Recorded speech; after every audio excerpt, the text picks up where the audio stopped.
I'm Liam. I'm an architect. I'm Lyra. He's terrible at introductions. I wasn't finished. You were gonna say something about load-bearing points, weren't you?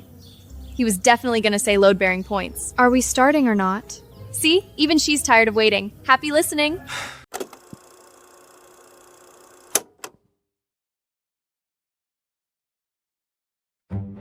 His name was Daret. He was 23 years old, and he died trying to repair a bridge because his younger sister needed medicine from the Eastern Road. I know this because the bridge told me. Not in words, in the specific geometry of cut rope ends and compromised boarding, and the angle of evidence left by someone who understood structures well enough to make their failure look like accident. The bridge had not remained broken because no one could repair it. It had remained broken because someone needed it that way.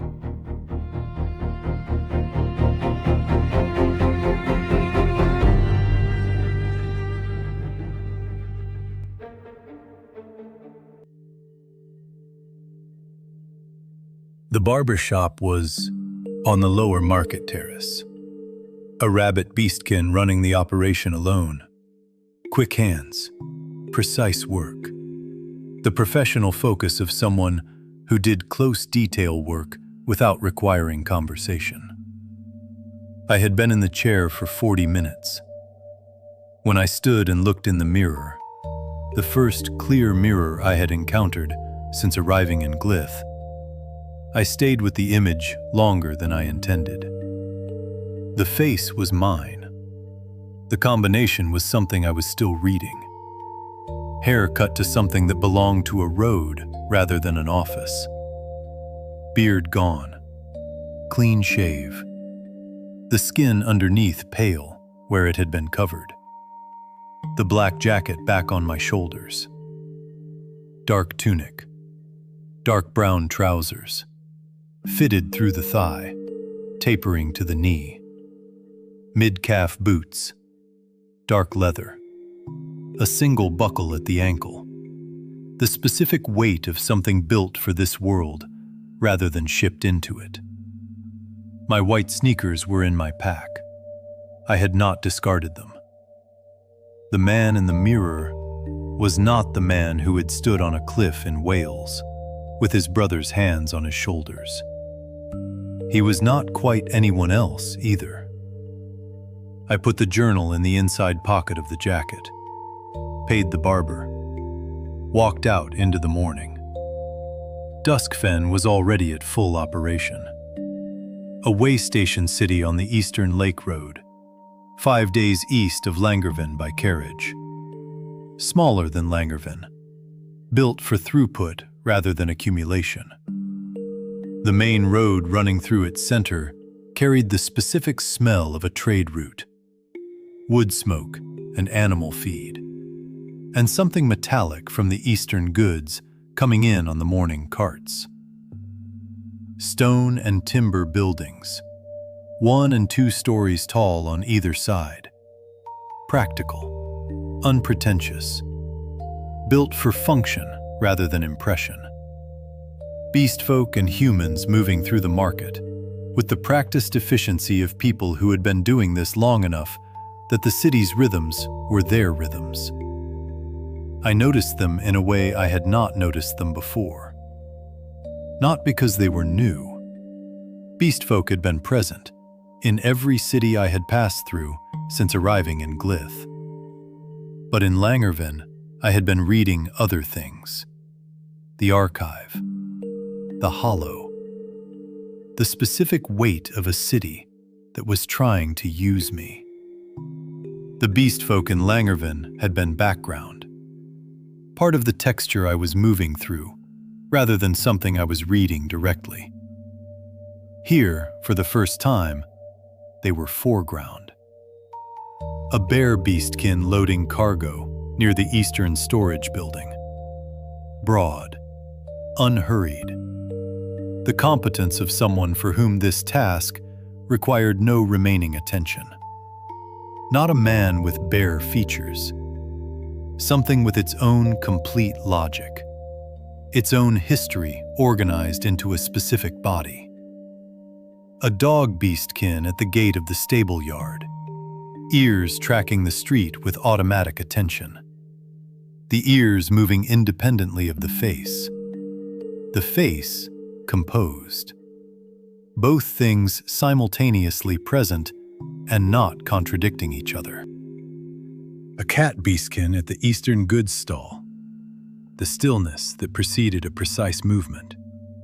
The eyes catching the light differently from a human's eyes, a different geometry, a different inheritance. I had spent months traveling with Lyra. I had never asked what she was. Not fox exactly. I had assumed fox because of the ears, the coloring, the tail I had registered in peripheral vision without directly acknowledging. But the category had never been formally named between us. She was Lyra. The category had arrived after the person, and I had never gone back to fill in the label. Looking at the bear beastkin, the dog beastkin, the cat beastkin. Each one a clearly different lineage. A different set of instincts organized into a specific body with its own specific logic. Lyra was none of these. Closer to the cat beastkin in the economy of her movement, but different in the coloring, the ear shape, the tail, the specific quality of her attention when it locked onto something. Something that sat between the categories. I was now building from observation. Something I had been carrying, without a word for. I noted that I still did not have a word for it. I noted that I had not asked. I filed the question in the place where I put things I intended to address when the situation was less urgent. A place that had been filling steadily since Sylvain Forest and had not been emptied nearly often enough. Lyra was outside the barber shop when I came through the door. She looked at me. Not the quick operational check, something more considered. She said, "You look like you're from somewhere now." Not a compliment, not a criticism, a read. Failwyn was slightly behind, where she always was. She assessed the new configuration of me, with the silver-eyed attention she brought to environments that had changed since her last assessment. Something happened at the corner of her mouth. It arrived and was gone before it became anything definable. I noted this, filed it.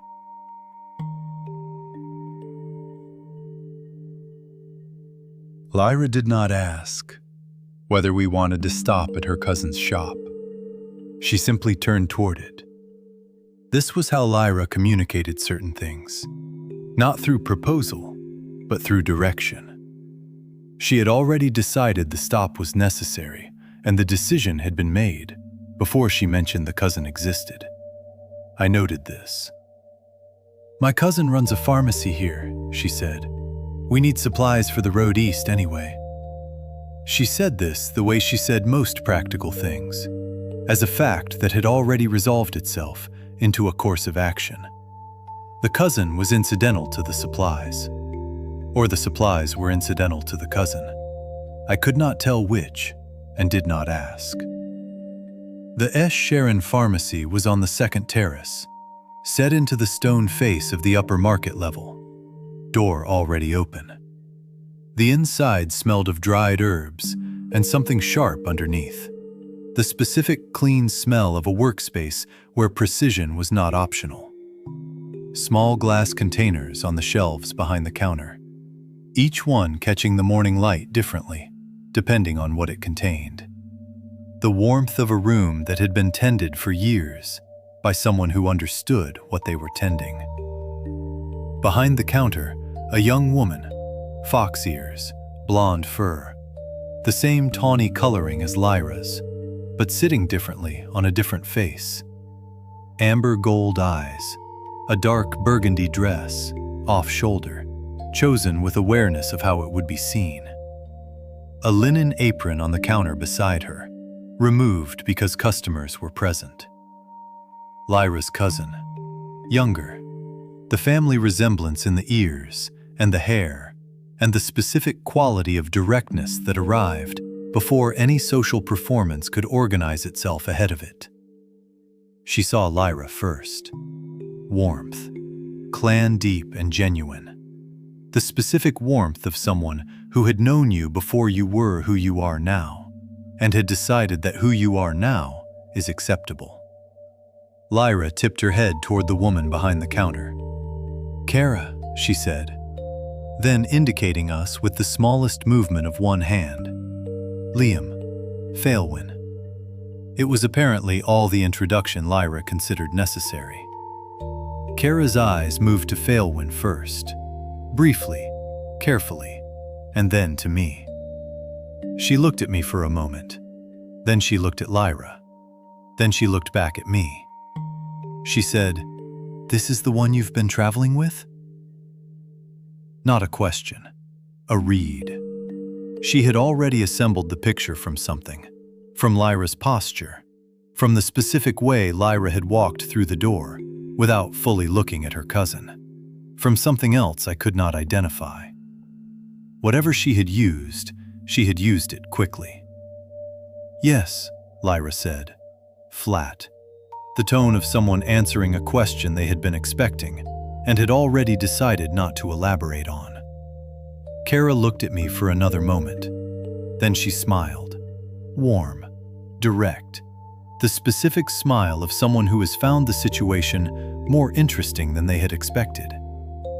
"You look like you've been carrying something heavy," she said. "Not the bag, the other thing." I did not immediately know how to file this. She had already moved to the shelves before I found an answer. The supplies were efficient. Lyra's order filled without consulting anything written down. Kara moved through the shelves with the precision of someone for whom this workspace was as readable as terrain was to Lyra, but faster. Someone who did not need to think about where things were, because the pharmacy's organization was an extension of her own thinking. While she worked, she spoke. Not to Lyra, to me. "The Eastern Road," she said, pulling a small wrapped bundle from the third shelf. "You're heading east?" "Yes," I said. "How far east?" I considered how much to say. Before I had finished considering, she said, "Far enough that you need supplies you wouldn't need if you were just passing through Duskfen." She set the bundle on the counter and looked at me with the amber gold eyes. Not warm exactly, precise. Someone who had already arrived at a conclusion and was watching to see whether I had caught up yet. I had not fully caught up yet. "The displacement," she said simply. "You've been reading it." I looked at her. She returned to the shelves without explaining how she knew. Lyra set the gray mantle optical tissue on the counter. Kara stopped. She did not touch them immediately. She read them first, the dark amber still carrying that quality, even in death. Something that reflected light that was not there. She stood with the stillness of someone whose mind was moving significantly faster than anything visible on the surface. "Where?" she said. "Forest Road, east of Langerven," Lyra said. 3 days before Duskfen." A pause, not a long one. Kara did not require long pauses to run calculations. She looked at the three of us, one at a time. The assessment quick and complete. She said, "All 3 of you walked away from it." "Yes," Lyra said. Kara looked at me specifically. The specific update of someone who had already formed a model and was now adjusting it significantly upward. Then she smiled again. Different from the first smile. Not warmer, more deliberate. Her hand moved across the counter as she said it. A brief contact, the back of my hand, deliberate enough to be intentional and brief enough to be deniable. "I would like to hear that story," she said. "Sometime when you have time to tell it properly." Then, after a beat, the beat of someone who has decided to be more specific. "Are you free tonight? There is a place near the upper terrace that makes something worth eating. You could tell me then." She said this with the same directness she brought to everything. No performance, no particular emphasis. The way someone extends an invitation, they see no reason to dress as anything other than what it is. I was still finding the correct filing category for the invitation when Lyra said, "He is actually helping me with something tonight, so he will be fairly busy." Flat, immediate. The tone of someone delivering a fact that has been established and does not require elaboration. I looked at Lyra. She was looking at Kara with the expression of someone who has said a true thing and is waiting for the conversation to move on. Kara looked at Lyra for a moment, then at me, then back at Lyra. She smiled. Not the warm, direct smile from before. Something smaller. The smile of someone who has read the situation completely and has decided that pressing further would be unkind when it was already so entertaining. "Of course," she said. "Another time." She returned to the shelves. Lyra's ears were in their neutral position, deliberately neutral. The specific neutrality of ears that are being managed. Failwyn, from slightly behind where she always was, something at the corner of her mouth. Nothing said. Kara named a price for the optical tissue. Fair. Above guild standard. She knew what it was worth, and she was not going to offer less to people who had earned it the way they had. Then she prepared the rest of the order. When she set everything on the counter, she placed one additional item alongside it.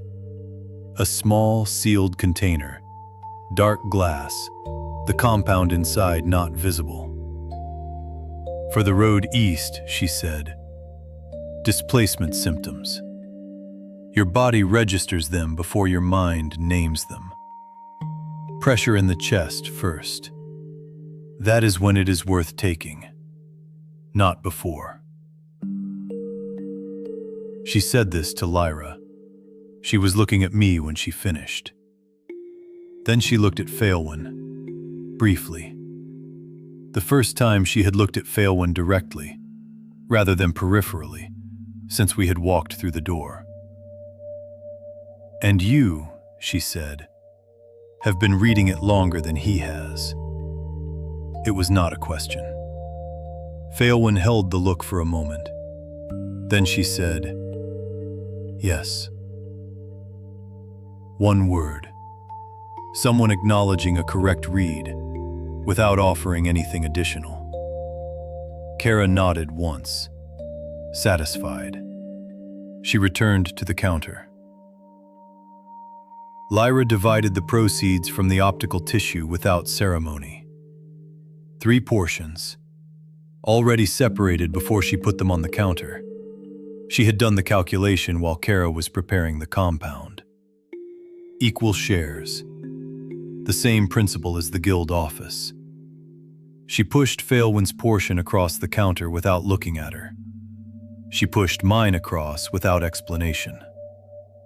I looked at mine, then at Lyra. She was already discussing something with Kara about the compound's preparation.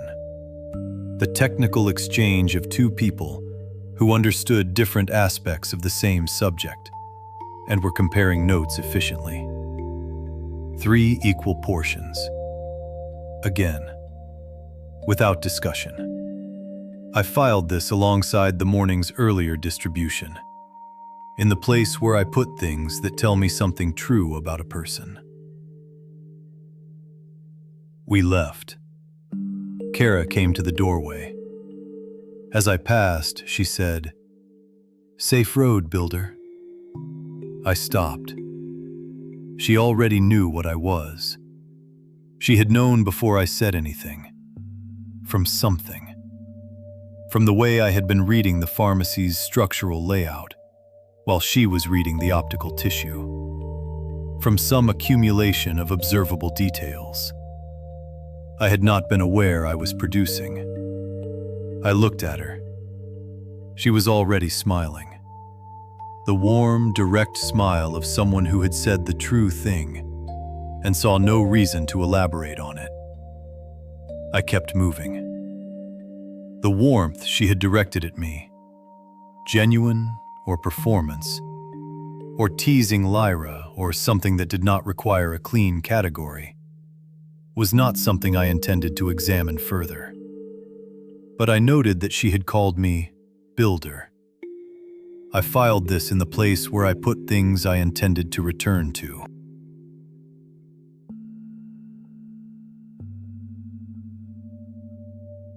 Duskfen was not healthy. I noticed this the way I noticed structural problems in buildings, not all at once, but through the accumulation of specific details that did not belong to the pattern of a functioning system. The caravans in the eastern staging area were too still, not resting, delayed. The merchants near the eastern goods stalls moved with the frustration of people who had been waiting longer than they had budgeted for. The eastern road out of Duskfen was quieter than a road of its category should be at this hour. Something was wrong with the eastern route. The Adventurers Guild occupied a permanent building on the eastern edge of the market quarter. Stone, functional, the kind of structure that had been rebuilt twice in its current location because the location was correct, even when the building was not. Lyra went directly to the exchange table. The gray mantle materials handled with the professional efficiency of someone who had done this many times in many cities. The certified buyer assessed, the price named, coin exchanged. The transaction complete before Failwin and I had found a useful place to stand. I read the notice board while I waited. Not looking for anything specific, the board was there. Reading available surfaces was not something I did by decision. It was something that happened, while my attention was not required elsewhere. The notice was halfway up the left column. Repair the East Ravine Bridge near Varnhollow, Eastern Branch Road. Bridge impassable for 6 weeks. Reward, 8 rons. I read the reward. Then I read the notice itself, the filing language, the classification, the date. The notice had been posted for 4 weeks. A bridge on the eastern route had been broken for 6 weeks and had been on the board for 4 of them, without being completed. In a city where the eastern route was visibly backing up, where merchants were waiting, where caravans were delayed. The reward was 8 rons. The reward was not the problem. The reward was the signal. Nobody posts 8 rons for a bridge repair on a route this significant unless they want the job to look unattractive, unless they want it to stay on the board, unless the job being completed is not actually what the posting is for. Lyra came back from the exchange table with 3 portions of coin already separated, each in its own small wrapped cloth, already divided before she returned. She handed Failwin hers without looking at her. She handed mine across without explanation.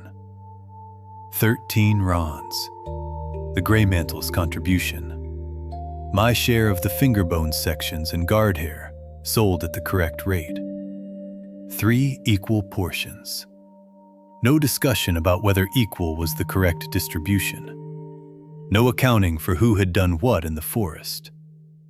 The decision had been made before she came back. I filed this in the place where I put things that tell me something true about a person. Then I showed her the notice. She looked at the reward. She said, "That is not enough coin for a bridge." "Then the bridge is not the job," I said. Failwin said it is also the only access to our next destination. She said this without emphasis, someone adding a fact that had been present since before we walked through the door, and had simply been waiting for the correct moment to be useful. Lyra looked at the reward one more time. Her ears shifted slightly forward. She took the notice from the board. The carriage left Duskfen on the eastern lake road. Lyra was on the driver's bench above, where she always was, where she had claimed the position before anyone decided she should have it. The horse moved at the pace she set. The morning cool and clear. The lake visible on the left through gaps in the tree line. Pale silver in the flat light. Failwin and I were in the covered interior. I was reading the eastern tree line. I had been reading it since we left Langerven. The bird distribution wrong. The weight concentrating in a direction it should not be concentrating. In the 5 days between Langerven and Duskfen, it had moved. In the 2 hours since leaving Duskfen, it had moved again. Whatever was coming from the east was not slowing. I did not say this. Failwin's silver eyes had already moved to the same tree line. She looked at me. I looked at her. Neither of us spoke. The road was quiet enough. That sound carried clearly between the driver's bench and the covered interior. Lyra's voice came from above, not turned toward us, facing forward. The question arriving the way her significant questions always arrived, without preamble, without the weight of someone who had been building toward it. She said, "Liam, do you have a lover in your world?" I looked up toward the bench. She was not looking back. The road ahead held her attention completely, without performance. Failwin was beside me. She did not move. I thought about how to answer. The honest answer was not complicated. It was simply structured, in a way that required the right amount of information, in the correct order. I told her I had a fiancée. Her name was Chloe. A pause from above, and then she asks, "Had?" It wasn't a question, but a realization. She understood from the tense alone that the next part would not be simple. I gave her the structural account. 6 sentences. Chloe, my brother, the cabin, what happened at the cabin, the cliff, the specific decision that was made when we were standing at the edge of a valley we had gone to since we were children, the fall, the forest. The road continued. The horse's pace did not change. Then Lyra said, "Good thing you fell." Casual, facing forward. The practical assessment of a net positive, delivered lightly by someone who saw no reason to dress it as anything else. I looked at the bench above, the back of her head, the fox ears in their ambient position. Failwin after a moment, not immediately. The carriage had moved through a bend in the road before she spoke. She said, "The crack does not choose. You arrived because you fell at the right angle, at the right moment, above the right location. Nothing more than that. Not fate. Physics. The specific framing that was, for reasons I did not need to examine, the most stabilizing thing anyone had said to me about how I arrived here." I did not respond. The road continued. The branch junction appeared ahead, the smaller track splitting north from the lake route. Lyra turned the horse without being asked. The branch road to Varnhollow narrowed as it moved away from the lake route. The trees closer on both sides, the light more filtered. The quality of a road that had been used less recently than it should have been. Varnhollow was small enough that its single main road was also its market, its meeting ground, and its primary means of understanding itself. It had stopped understanding itself some time ago. I read this in the architecture before I read it in the people. The paths closest to the eastern side of the village, the side facing the bridge road, were unused. Not overgrown yet, recently unused. The specific absence of foot traffic in places that should have had it. The windows on the eastern-facing sides of buildings shuttered in the mid-afternoon. Not for weather, for something else. The smell of the village was wrong in a specific way. Cooking fires, animal pens, the ordinary smell of a farming settlement. But underneath it, the specific smell of anxiety that accumulates when a community has been afraid for long enough that the fear has become ambient. The village well at the center, the rope slightly frayed where it met the wheel. The fraying of something that had been used harder than usual recently. People drawing water more often, staying near the center, not going to the edges. A dog beastkin met us at the village center. Broad shoulders, ears forward, beyond alert. The position of someone whose vigilance had been sustained so long, it no longer had an off position. His name was Oren. He had been the village's informal security for 15 years. He told us what had happened to the repair workers. One had left the village entirely. Oren did not know where he had gone. 2 others had gone to the bridge and never returned. The last person to go was Daret, a hard-working young man who lived with only his younger sister. Oren had tried to stop him, but Daret had made up his mind and gone anyway. He had not returned. Oren said this the way people say things they have said too many times, without the weight of it. Not because it no longer mattered, but because he had carried that weight for so long that somewhere along the way he had set it down and never picked it up again. The bridge was 20 minutes on foot from the village, along a road that narrowed until it was barely a path. When I saw it, I stopped. Not from fear, from reading. The East Ravine Bridge had been, a functional suspension structure. Rope and timber, the specific engineering of something built to carry cart weight across a 43-meter drop. Old, but maintained. The kind of structure that lasts if the maintenance continues. The maintenance had not continued. But the failure was not neglect. The ropes on the left side were cut.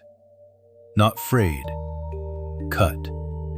The ends clean in the way that meant a blade, rather than tension failure. Someone had cut them from the far side, where the angle of the cut was readable even at this distance.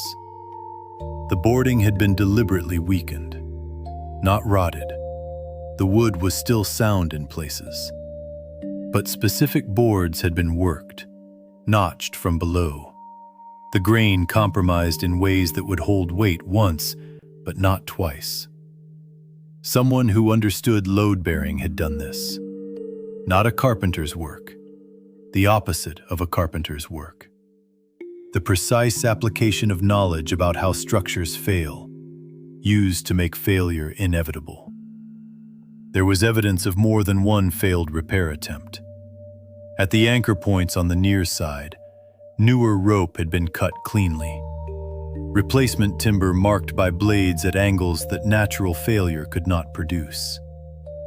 I stood at the edge of the ravine and looked toward the far side. Fog was beginning to gather in the low ground below. The river at the bottom was audible, but not visible. The bridge had not remained broken because no one could repair it.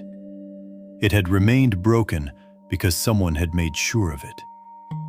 I turned back to Lyra and Phalwyn. "Someone on the far side is maintaining this," I said. "Every repair attempt. They know about it. They wait. Then they undo it." Lyra's ears were fully forward. Phalwyn said nothing. But she was reading the far side of the ravine, with the silver-eyed attention she brought to things she had already decided were significant. She said, "We cross." Not a question.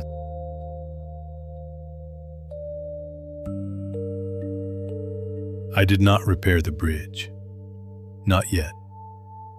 Repair required materials we had not brought, time we did not have, and some guarantee that whoever waited on the far side would not simply cut the new ropes the moment we crossed. What I could do was read what remained and find a path through it. The left side was compromised. The severed ropes had shifted most of the load onto the right anchor system. It had been built with enough redundancy to keep carrying. Not designed to carry this much, but carrying it. The stubborn endurance of old, good construction. The safe path was no longer the path the bridge had been built for. Several boards in the center had been notched from below. The wood was still sound, but its load-bearing strength had been deliberately reduced. Enough to hold once, perhaps, but not twice. I moved along the outer edge instead. The rope railing on the right would become part of the load path. My weight would pass through the anchor rope rather than resting entirely on the weakened boards. Slower, more technical, but correct. Reading a structure and committing your full weight to it are different things. I had read the bridge. I knew where the load was going, where it was not going, and which sections would hold. The calculation had arrived complete, the way it always did. The work performed somewhere beneath conscious thought, and the answer handed upward after it was already done.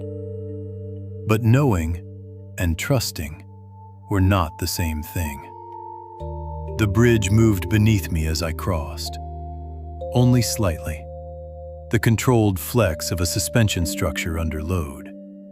Movement it had been designed to accommodate. I knew that. My body did not entirely believe it. There is a specific quality to walking across something that has been made to fail. A sustained attention that does not relax, even when the read is complete, even when the numbers say the path is sound. Every movement of the rope felt larger than it was. Every complaint from the timber carried the possibility of becoming something else. Halfway across, I saw the adze. It lay near the far anchor, partly visible between two damaged boards. The handle was wrapped in dark leather, split near the base, exactly as Oren had described. Daret's adze. The damage on the near side had already told me that someone had tried to repair the bridge. The adze told me who had made the most recent attempt. Daret had reached the far side. He had gotten far enough to begin his work. I kept moving. The ropes held. The boards beneath the edge of my path remained untested and untouched. I reached the far anchor point, then stepped onto solid ground. Only after both feet were clear of the bridge did I allow myself to breathe normally again. Faelwyn crossed next. She moved with the economy of someone for whom a compromised structure was simply a structure with different parameters. Her management of weight was instinctive. A century of practice had reduced unstable terrain to something that no longer required visible thought. She watched the route I had taken, then made one adjustment I had not. Her hand rested several centimeters higher on the anchor rope. A small change in angle, accounting for the difference in her height. 3 centimeters, enough to alter the way her weight entered the line. I noted it, filed it. Lyra crossed last. She watched both of us before she began. She did not ask for instruction. She assembled the path from observation, adjusted it for her own balance, and moved. She crossed quickly, but not carelessly, fast enough that the bridge had little time to build momentum beneath her. Sure-footed in the way of someone whose body understood terrain before her mind needed to name it. She stepped onto the far side, then looked back once. After that, she looked down into the ravine. The fog had thickened since we arrived. The river below was no longer visible.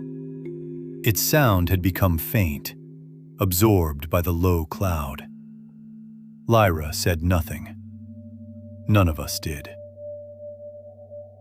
I returned to the far anchor. The adze remained where Daret had left it. I crouched beside the tool and looked at the unfinished work around it.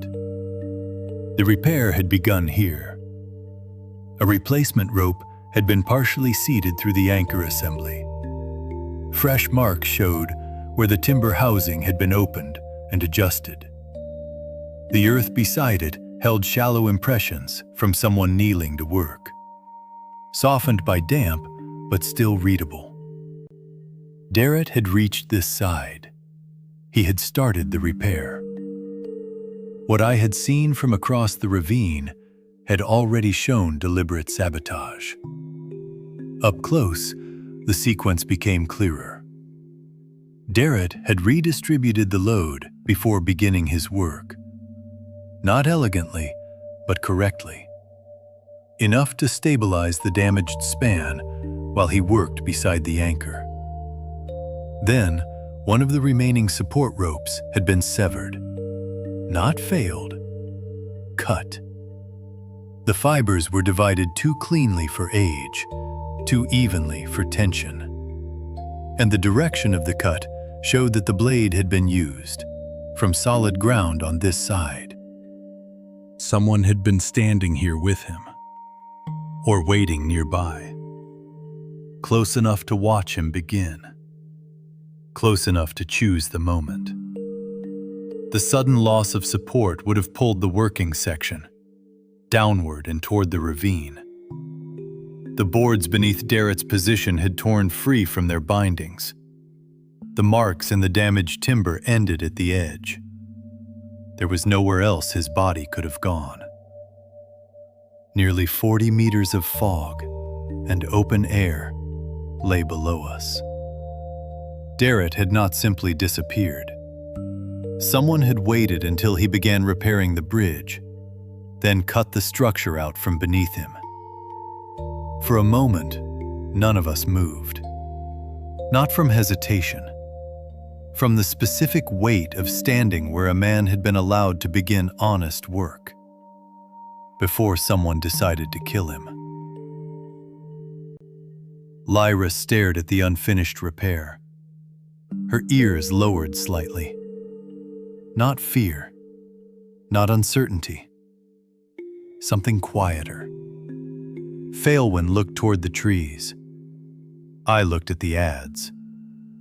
Oren had tried to stop him. Daret had gone anyway. A hard-working young man who lived with only his younger sister, carrying an old tool into the fog. because his village needed its bridge back. I stood and looked toward the road ahead. It was too quiet. Not empty. Recently emptied. The undergrowth on both sides of the road had been disturbed. Boot prints overlapped in the soft earth near the edges. Several people, moving in different directions over a short period of time. A position that had just been abandoned. People who had been waiting and moved when they heard us crossing. Lyra's ears locked forward, both of them. It was the position they took when a threat was present, and the direction was known. Her hand moved toward the pouch on her shoulder. Then she went completely still. Her head tilted, only slightly. A minute adjustment, as she received information from a direction the rest of us could not yet read. Her ears shifted by degrees, tracking something moving through the trees, at a specific height above the road. "Arrows," she said. One word. She was already moving before it finished leaving her mouth. She drove her shoulder into my left side with her full weight. Not a blind push, a placement. The controlled fall of someone who had made the decision a fraction of a second earlier and had already calculated where we needed to land. I went down. Lyra went with me. Beside me. She read the ground as she fell and placed herself correctly within it. Failwyn had been standing on my left. The sudden movement forced her one step sideways. She recovered without falling. Her hand was already at the hilt of her sword. 4 arrows struck, not simultaneously, but in rapid sequence, from slightly different angles and slightly different elevations. Front right of our position. Multiple archers, spread across an arc of approximately 40 degrees. Their release points staggered to cover the space where we had been standing. A coordinated ambush. Not one archer, a formation. I had read none of it before Lyra moved. The calculation arrived approximately 1 second later, after her body had already acted on information my mind had not yet processed. I filed this in the place where I kept things that told me something true about a person. The arrows stood in the earth and in the tree trunk behind us, exactly where we had been. We were not. Lyra was already rising. She looked toward the tree line, not toward the positions from which the arrows had been released, but toward the places the archers were moving now. Those were not the same locations. The Moonclaw gauntlet came out of the pouch and onto her hand in a single motion. She started toward the trees. I said, "Lyra, don't. Think about what this is." She stopped for half a step. "Liam." The specific tone of someone who wanted me to understand that she had already considered the thing I was asking her to consider. Then she said, "I know it is a trap. I want to see what kind." She ran into the tree line before I had finished processing the answer. I watched the place where she disappeared, only for a moment. Then I looked at Failwyn. She was not watching the tree line where Lyra had gone. She was reading the road ahead, the direction the ambush had been designed to push us. Not backward toward the bridge, forward. Whoever had arranged this did not want us to retreat. They wanted us moving towards something. Failwyn said, "There is something ahead they want us to find." I stood. "Then we find it," I said. We moved forward. Lyra was gone from the visible formation. She did not reappear.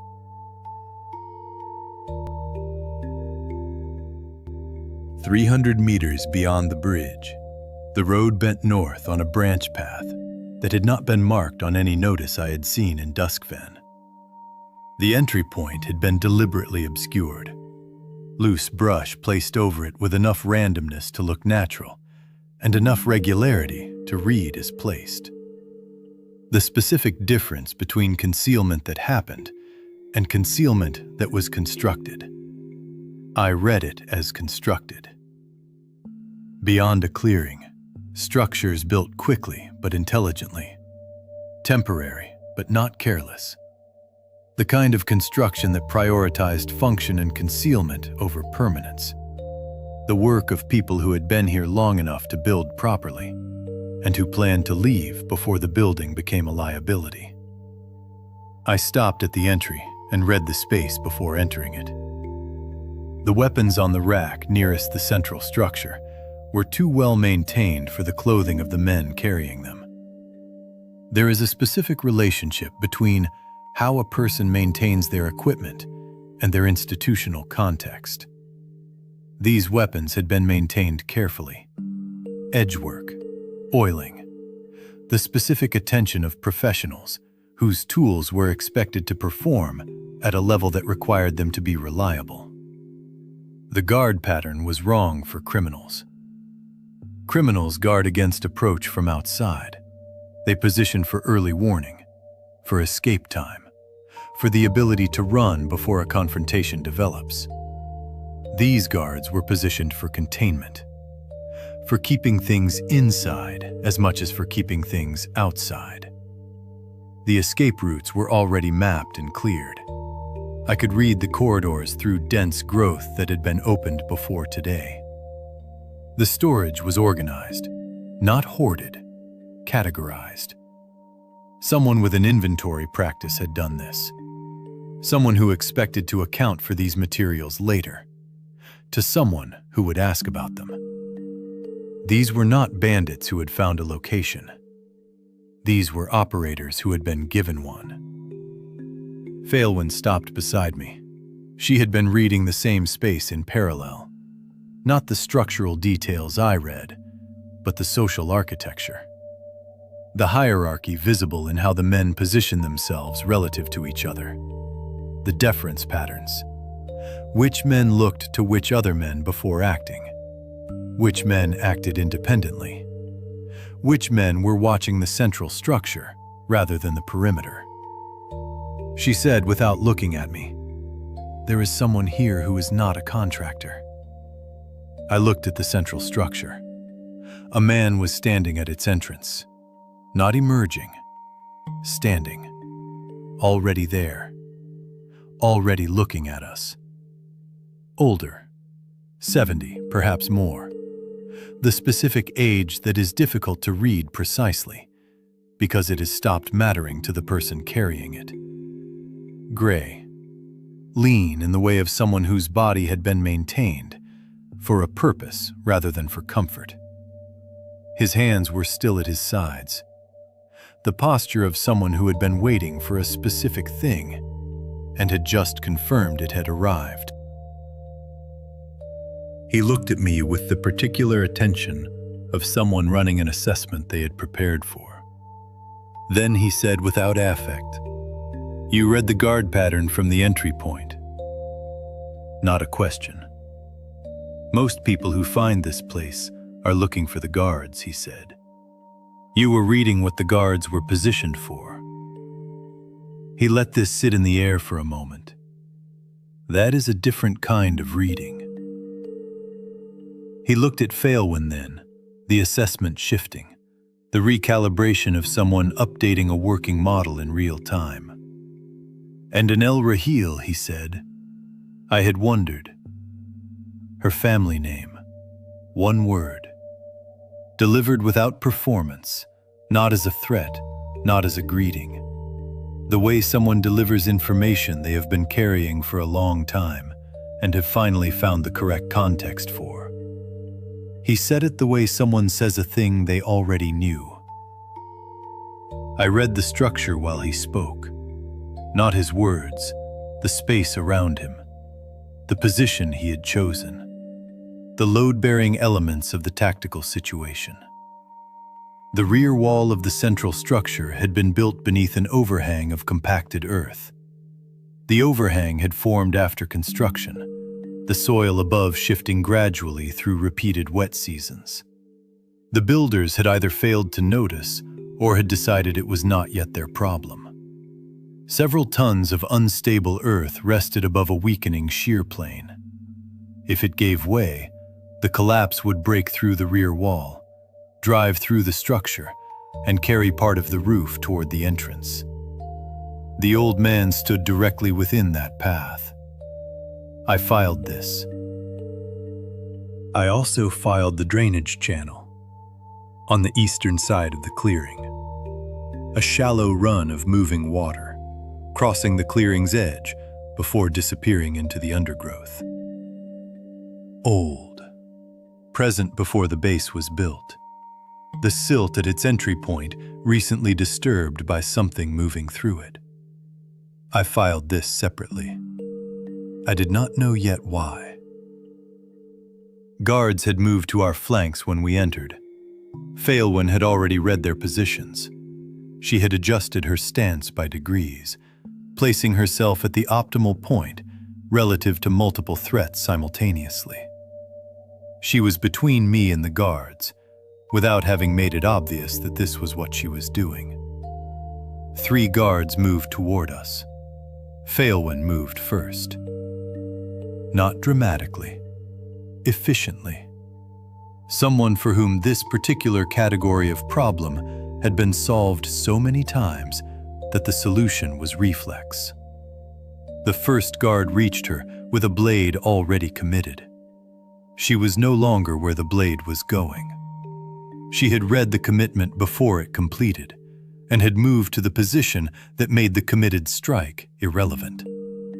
Her counter was precise, not brutal, surgical. The specific application of force to the specific point where the guard's structure was most compromised by the mechanics of his own committed strike. He went down. The second guard adjusted, the recalibration of someone who had seen the first approach fail and understood that he was facing something requiring a different solution. He was good, better than the first. Phaelwyn was better than him. The third guard stopped. He had read what the first 2 had produced and correctly calculated that the same approach would produce the same result. He held his position, waiting for a different variable to enter the situation. His eyes shifted toward the old man, standing at the entrance of the central structure. The air changed before the old man raised his arm. Not dramatically. A specific quality of change arriving before the visible gesture. The humidity in the clearing began to rise in a way that had nothing to do with weather. The temperature dropped against my skin, while something beneath it built in the opposite direction. The smell changed, metallic and dense.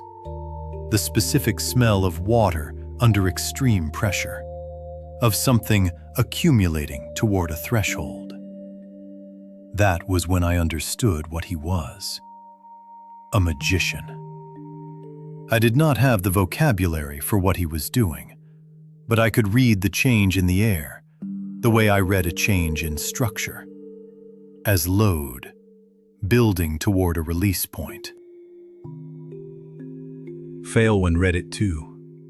I saw it in the specific adjustment of her stance, not fear, recalibration.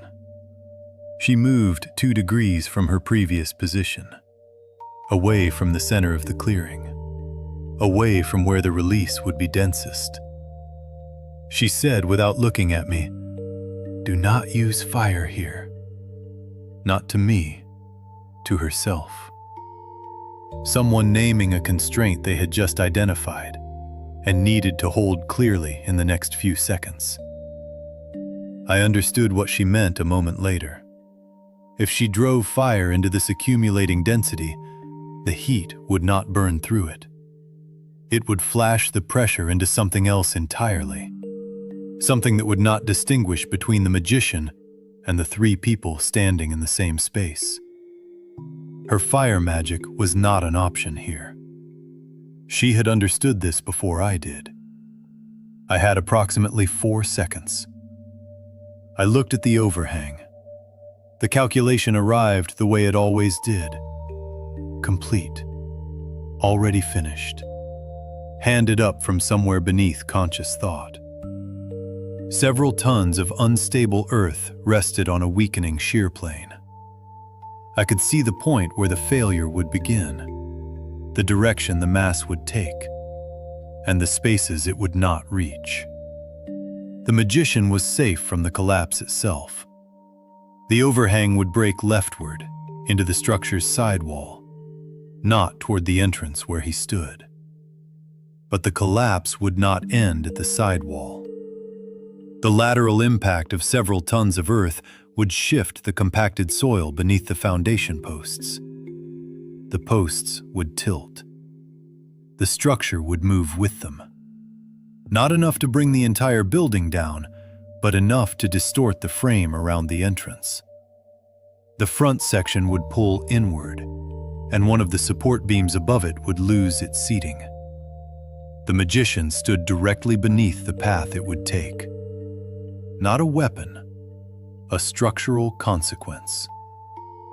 I moved toward the exposed base of the overhang, to the point where the shear line was already weakest. Then I applied force, at the angle the ground was least able to resist. The overhang collapsed. The spell did not complete. The structural impact broke whatever somatic balance the accumulation required. The pressure and density, with nowhere to go, collapsed inward rather than outward. The sound was not an explosion, something closer to the opposite. A brief, dense fog arrived in the clearing. I navigated by structural memory. Faelwyn was beside me, present in the fog by the specific quality of her stillness. The fog began to thin.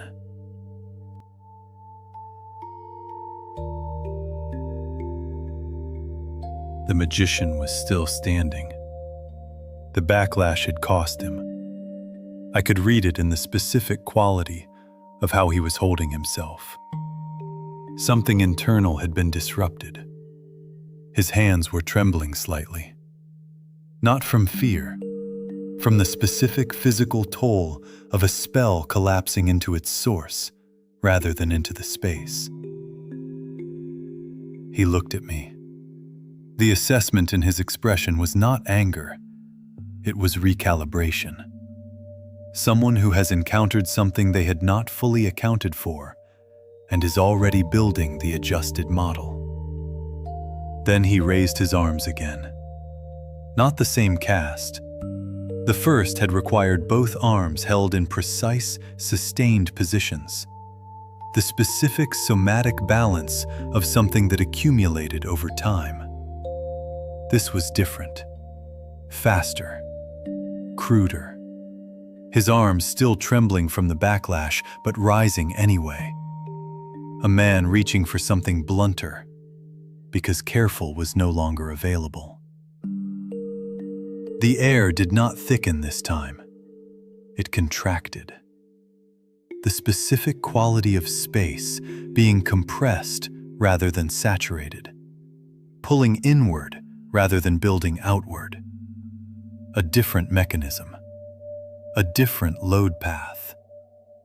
I read it the way I read the first cast, as structural pressure. But the direction was wrong, the accumulation point different, and the 4 seconds I had calculated before were already gone. The third guard had rejoined the engagement. Faelwyn was managing him. She could not reach the magician. The terrain red was spent. The overhang was gone. I had nothing left in the structural picture that produced the same result in the time available. This was the most dangerous moment of the engagement. Then, from the structure's interior, from behind the magician, Lyra. She had circled through the tree line after the arrow ambush, found the structure's back entrance, moved through it while we held the magician's attention from the front. She had been inside the structure while the fog was present, moving through it in the dark, reading the timing from inside, the sounds of the engagement, the specific quality of the atmospheric disruption. The moment the second cast began building, she had waited for the second cast, not the first. The first had been the overhang. The second was the one that mattered. The moment he would be exposed. The moment he would commit to something that required both arms raised and all of his attention held forward. She came from directly behind him. The first moonclaw drove into his right casting arm at the specific anatomical point that would interrupt function completely. Then, before he had finished processing the first strike, the second moonclaw found the same point on his left arm. Both arms disabled, before he had even turned his head. She said, "You forgot I was here." Not dramatic, not loud. Someone stating a thing that has already happened and requires no elaboration. She pulled the moonclaws free. His arms dropped, both simultaneously non-functional. The second cast had no path forward. His hands could not form what the cast required. He looked at her, then at me.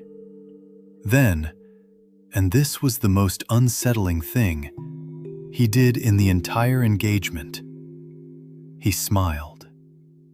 Small, private. The smile of someone whose arms are no longer working, and who is already thinking past the current moment. He said, "Not for long." Then the fog took him. 3 seconds, perhaps 4. When visibility returned, the clearing was present. The guards were gone. The magician was gone. Lyra was already at the tree line, both ears forward, not together, not in one direction, but actively tracking, moving between sources as she searched. She stood there for a moment, then another. Then the tracking stopped, the ears settling into the position of someone who has searched and found nothing specific enough to follow. He did not use the cleared paths, she said. I looked. Nothing. Failwyn went to the clearing's edge where the undergrowth began. She crouched, reading the ground, the specific, focused attention she brought to traces at night. The same attention that had followed me through the forest weeks earlier, after Oakhaven, reading the drag in my steps and the effort it took to keep them steady. She stayed there longer than Lyra had stayed at the tree line. Then she stood. The condensation from the spell collapse covered the surface traces, she said. Whatever compression marks he left at the clearing edge are underneath moisture I cannot read through. He also moved through the drainage channel on the eastern side. There is disturbed silt at the entry point, but moving water does not hold compression. I cannot tell which direction he took from the channel. She looked at the tree line. He knew I would look, she said. The route he chose was chosen for me specifically. I looked at the drainage channel, the disturbed silt at the entry point. I had filed it when we arrived. I had not understood yet why I was filing it. Now I did. He had read the channel before the engagement began, before we arrived. He had built his exit around the specific capabilities of an elven observer, not around ordinary human pursuit. He had said El Rahil the moment he saw her. He had known before the engagement what she could do, and had planned accordingly. He has been planning this for longer than today, I said. Faelwyn said nothing. She turned back toward the base. The remaining guards had run while the fog was present. The base was ours. Lyra emerged from the structure's entrance, the moonclaw still on her hand, both of them, the weight of something that had just done what it was built to do, and had not yet been put away. She looked at Faelwyn. She said, "Faye, you all right?" Faelwyn looked at her. "Yes," she said. Lyra nodded once. Someone who asked because they needed to know, and has received the answer they needed. Already moving toward the structure to check what was inside. The royal official had been in the back room. He had been silenced recently. Within the last hour, I estimated from the specific indicators that I had learned to read in Glyth, and wished I had not needed to learn. Someone in the base had been tasked with this contingency. The contingency had been executed when the situation outside the structure had deteriorated past a threshold. The magician had left nothing behind that he had not intended to leave. The official had not been given the same consideration. I read the space methodically, not from grief, from the understanding that what was in front of me was information, and information should be read completely before it was left behind. The main document stack was on the table in the central room. Administrative records, logistics, supply lists, route distances, material quantities. The kind of documentation that passes through checkpoints without raising attention because it looks like paperwork. Names replaced with codes, locations referenced obliquely. I read through them quickly. Most were operational, proof of an operation without identification of its principles. Useful for establishing that something had been happening here, not useful for understanding what it was connected to, or who had authorized it. Then I found the compass. It was on the shelf beside the document stack, a navigator's instrument, brass, the kind of thing that belonged in a cartographer's kit. I registered it without initially reading it as significant, reached past it toward the lower shelf. Then I stopped. The weight was wrong. Not dramatically, slightly. The compass was heavier than its size, suggested by a specific margin that did not belong to the instrument's materials. Brass of this gauge, this diameter. The weight I was reading was not consistent with the object's visible construction. I picked it up, turned it over, found the catch at the base. Not obvious, flush with the casing. The kind of catch that is not found unless you are looking for it, or reading the object's weight distribution and understanding that something inside is creating the discrepancy. I opened it. Inside, a disc, brass, slightly smaller than the compass casing. Notations around its edge. Not compass bearings, not standard navigational markings. Angular measurements. The specific notation of someone working in structural geometry. The relationship between load points. The angular distribution of stress across a mapped surface. I looked at the notations for a moment. The underlying logic was familiar in a way that produced a specific quality of stillness in me. Not recognition exactly, more the feeling of something arriving from a direction I had not expected. The notation system was not identical to anything I had been taught. But the underlying logic, the way it expressed relationships between structural points, the specific shorthand for load distribution across a geometric field, was close enough to what I had learned in a different world that I understood it without needing to decode it. Someone from Earth had built this. I set the compass down, went back to the document stack, found the logistics records, the ones with the wrong numbers, the load calculations that did not match the quantities, the route distances that were internally inconsistent in a way too specific to be error. I held the disk against the document, aligned the angular notations to the layout of the numbers. The disk's markings intersected with specific figures in the document at angles that were not random. The numbers arrived the way they always arrived. Complete. Already done. Not the full picture. Enough. The inconsistent numbers were not errors. They were markers. Specific points in a distributed system. The load calculations expressed as coordinates. The route distances as intervals between those coordinates. The material quantities as something else entirely.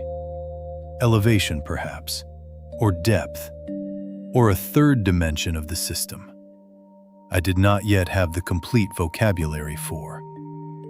Together, they described locations, specific points that, when connected, described a path, not to a single destination, but between multiple locations, distributed across a significant geographic area.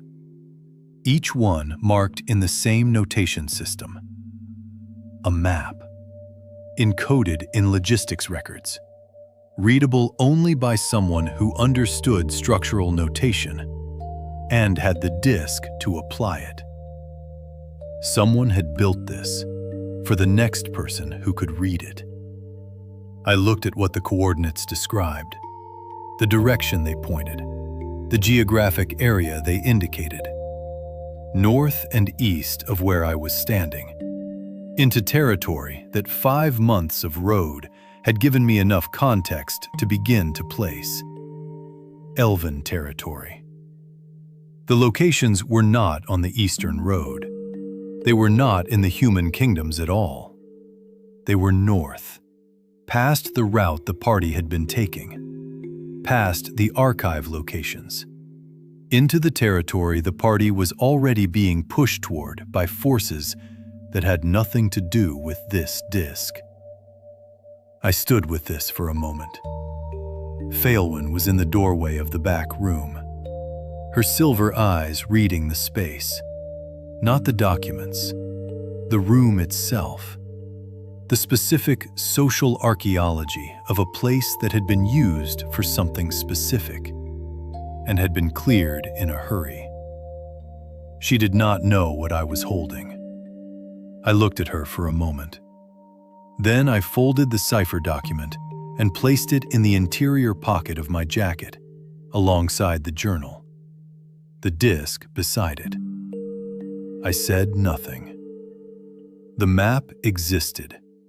The locations were in the Elven Kingdom. The system had been built by someone from my world, who had been in Glyth 15 years ago, and had known, had built into the system's design the assumption that whoever came after them would eventually reach the Elven Kingdom. They had been right. I did not know yet whether they were still alive to know it. I filed this in the place where I put things that had not yet resolved into a conclusion. I kept moving. The sealed letter was at the bottom of the main document stack. I had missed it in the first pass. It was beneath the logistics records, face down, the seal against the table surface rather than visible from above. I found it when I cleared the stack completely. the seal unbroken, addressed in the hand of formal court correspondence. The specific quality of someone who had been trained to write in a formal register, and had been doing it long enough that the training was no longer visible in the strokes. I did not recognize the seal. I brought it to Phaelwyn. She looked at it. Something happened in her expression, not in her face, in the quality of her stillness.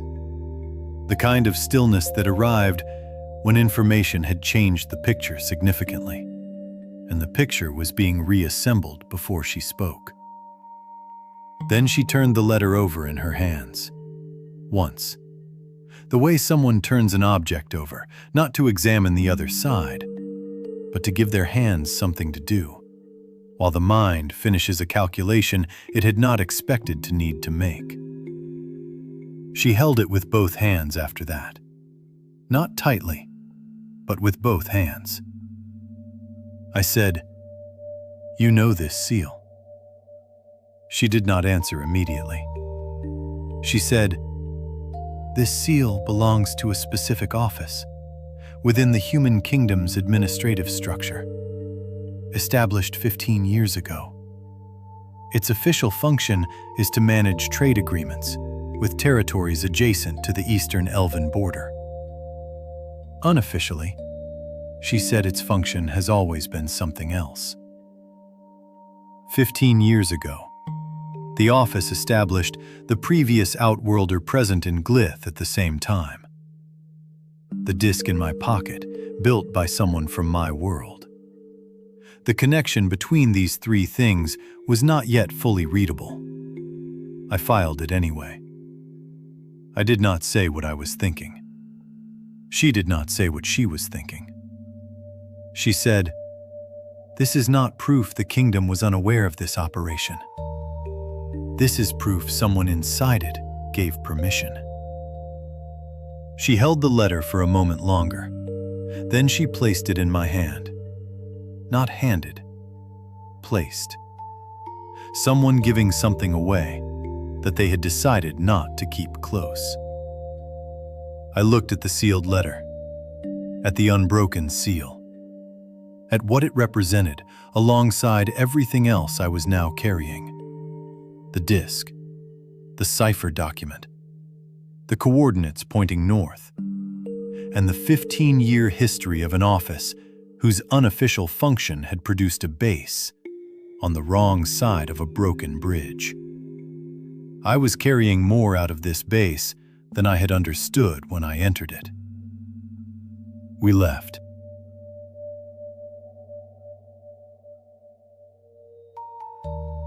The bridge repair took 2 hours. Not a full restoration. Sufficient for a functional crossing. The cut ropes replaced with supply rope from the base's stores, which had been stocked for a longer operation than the one that had just ended. The compromised boards bypassed with timber from the structure we had vacated.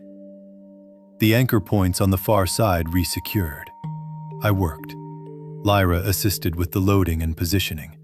The practical efficiency of someone who had been on enough roads to understand that the fastest way through a physical task was to read what was needed and provide it without being asked.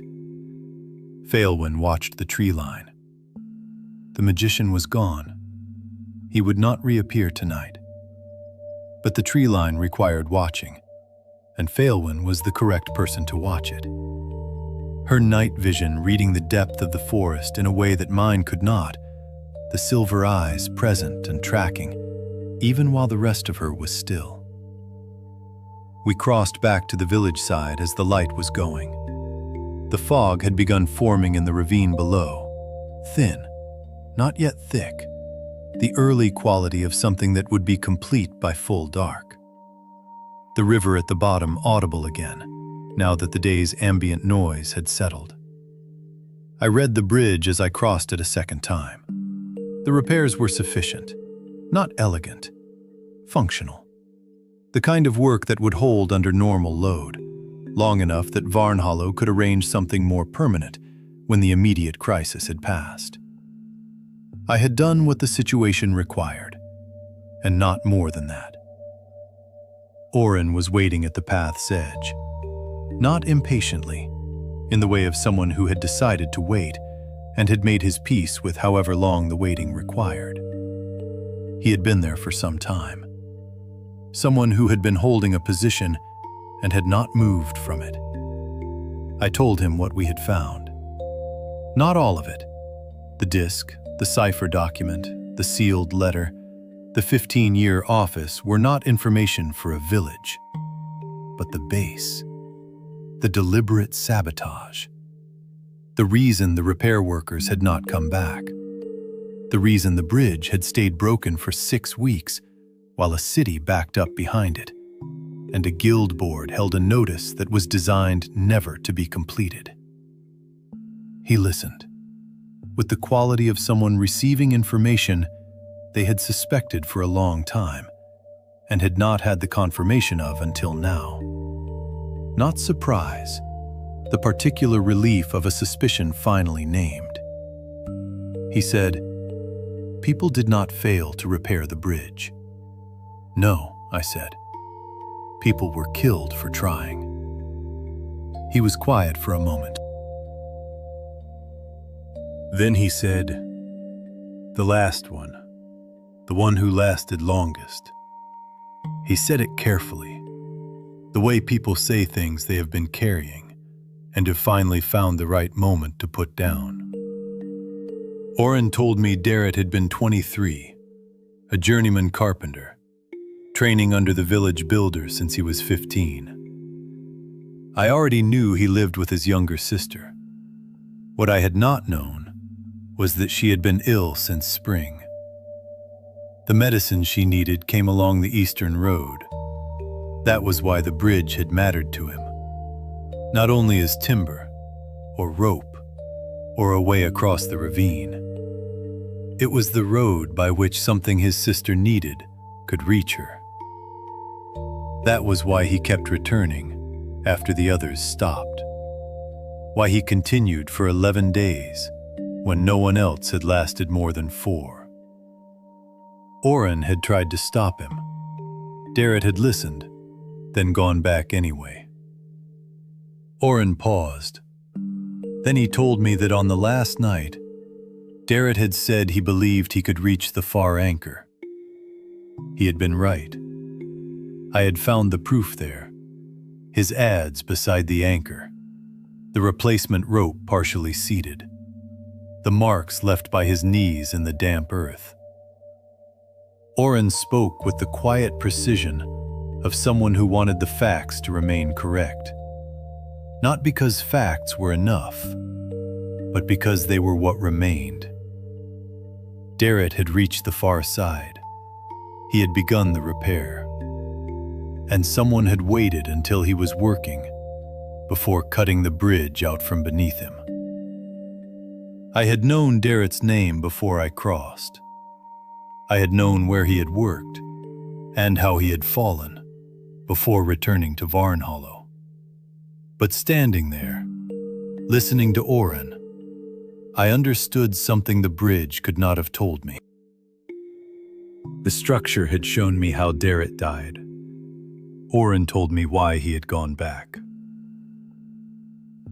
Oren turned back toward the village, not in distress, in the direction of someone who had something to tell and had decided to go tell it without further delay. We let him go. We crossed the bridge a final time at dusk, the 3 of us. The road on the far side open ahead, the eastern route continuing, the branch road rejoining the main lake road further on, the path toward the archive locations, and the Elven Kingdom, and whatever the disc in my pocket was pointing to. The fog was complete now in the ravine below, the river no longer audible, the quality of a place that had closed itself for the night. I walked across the repaired sections and read the bridge as I crossed. Old construction, good original engineering, maintained for decades, before someone had decided it was more useful broken than whole. The bridge had not wanted to fail. It had been made to. I reached the far side. Lyra was already ahead, reading the road, the terrain, the first 100 meters of what came next. Faelwyn was beside me, her travel robe settling around her as the evening air cooled, the hood up. The sealed letter was in the interior pocket of my jacket. I had not opened it. The disc was beside it, the cipher document folded beneath. I knew what the seal meant. I knew what the 15-year office meant. I knew that the coordinates on the disc pointed north, into Elven territory, into the kingdom the party was already being pushed toward by forces that had nothing to do with the disc. And I knew that the magician, who had escaped into the tree line, was not a coincidence. He was a consequence of something that had started 15 years ago and had not finished. One more thing I noted and carried. His left hand, moving as he turned toward the tree line. The brief, habitual contact with something at his belt or in a pocket. Something he carried the way I carried the journal.